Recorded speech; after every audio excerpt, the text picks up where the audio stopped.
அன்புள்ள கன்னி ராசி அன்பர்களே வணக்கம். புதன் வக்கர பலன்களை நாம் பார்க்க போகிறோம். புதன் தங்களுடைய ராசிநாதன். அடுத்து தங்களுடைய 10ஆம் இட அதிபதி, தொழில் ஸ்தான அதிபதி, ஜீவனஸ்தான அதிபதியும் புதனே. கல்வித்துறைக்கு அதிபதியான புதன் சுப பலம் பெற்று வருவதால் நன்மைகள் அதிகரிக்கும். மாணவர்கள் நன்கு படிப்பர். கிரகிப்பு திறன் மேம்படும். நினைவாற்றல் அதிகரிக்கும். நல்ல சேர்க்கை உண்டாகும். போட்டித் தேர்வுகளில் கலந்து கொண்டு எளிதாக வெற்றி பெறலாம்.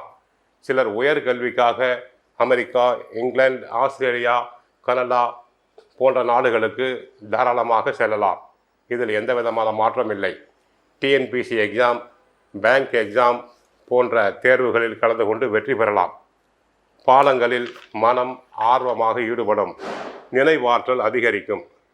வெளிநாடு சென்று கல்வி கற்கலாம். உயர் கல்விக்காக உதவித்தொகை, ஸ்காலர்ஷிப் கிடைக்கும். கல்வித்துறையில் பிரத்யேக தகுதி பெற வேண்டும் என்ற ஆர்வம் இருந்தால் இப்போது முயற்சிக்கலாம். வியாபாரத்தில் லாபம் பெறுவீர். இதுவரை நஷ்டமாய் கொண்டிருந்த வியாபாரம் இந்த வக்கர காலத்தில் நன்மைகள் பெருகும்.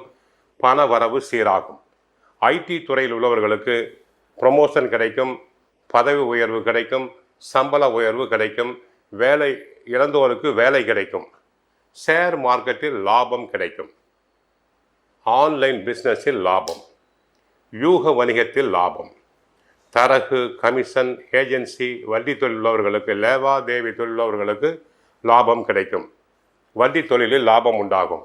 ஆக மொத்தம் கன்னி ராசினருக்கு ராசிநாதன் புதன் வக்கரமடைவதால் நன்மைகள் பெருகும். இதில் எந்த விதமான மாற்றங்கள் கிடையாது.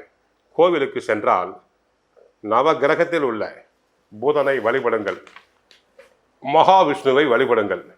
ஓம் நாராயணாய வித்மகே வாசுதேவாய தீமகி தன்னோ விஷ்ணு பிரசோதயாத் என்ற மந்திரத்தை 16 முறை கூறுங்கள். தங்களுக்கு நன்மைகள் பெருகும். பண வரவு சீராகும். மன கஷ்டங்கள் அனைத்தும் குறையும். ஏற்கனவே கன்னி ராசினருக்கு சனி 7ல் கண்ட சனியாக இருந்து பாடுபட்டு கொண்டிருக்கிறீர்கள். குரு இதுவரை 10ல் இருந்து தற்சமயம் வக்கரமாகி 11ஆம் இடத்துக்கு வந்துள்ளார். இந்த ராசிநாதன் வக்கரமடைந்து நன்மை செய்வதால் பணத்தை சேமிக்க முயற்சி செய்யுங்கள். மற்றபடி வாழ்க வளமுடன், மங்களம் உண்டாகட்டும்.